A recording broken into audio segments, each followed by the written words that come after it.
opinion. South Africa should not start officiating blame game when Rassie Erasmus's side couldn't handle the occasion. A night to savour for the All Blacks and a personal triumph for Ardie Savea, but South Africa will kick themselves all the way to Wellington.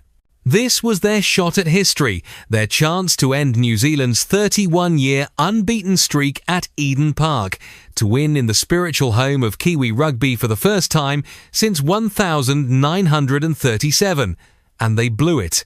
A brutal, riveting contest ended with Savea on his 100th cap, screaming, "My house," as he claimed the last-minute turnover, which decided the result and kept his nation on top on the Rugby Championship. It was a victory well-deserved for a home side which had lost 4 straight to the world champions and were on the rebound from their first-ever loss in Argentina a fortnight ago. Immense All Blacks character. They showed immense character to lead from start to finish. From Imani Narawa's try 97 seconds in to Damian McKenzie kicking the ball dead to stop the clock. They played with more control, more poise, more intelligence. Their discipline was better, so too their line-out. They scored more tries and coped with losing more players to HIAs. And yet, they won only because of Savea's moment of magic, the steal that extended New Zealand's unbeaten record in their Garden of Eden to a 51st match. Moments later, the match finished and the blame game began. To the surprise of nobody in this era in which we live, social media came alive with criticism of the referee. We saw it after the World Cup final between these two teams when Englishman Wayne Barnes was on the receiving end to the extent he chose to hang up his whistle soon after. And we saw it again here with compatriot Carl Dixon getting it in the neck. According to the @RateTheRef account on X, the ref couldn't handle the occasion and could not penalise us enough. NZ could do nothing wrong. He shouldn't ref for a while. A more valid assessment would be that for an hour, the Springboks could do nothing right. For an hour, it was they who couldn't handle the occasion. How else does one explain a misfiring display that saw them ship 2 tries during a first quarter in which they were unable even to execute their midfield line-out? Until the 62nd minute, when Malcolm Marx finally grabbed them a try, every time they created momentum, they gave it right back.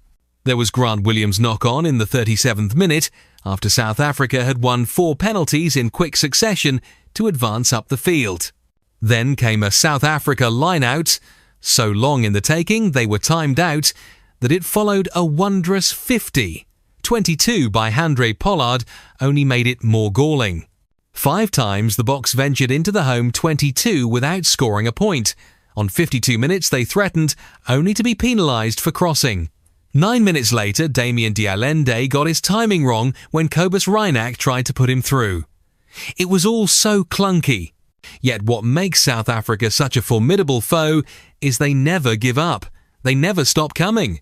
So it was that just after the hour, their scrum packed down on a Kiwi put-in and blitzed them so completely, Quagga Smith was able to power to the line for Marx to score. The deficit was down to 7 points. It was game on. What happens?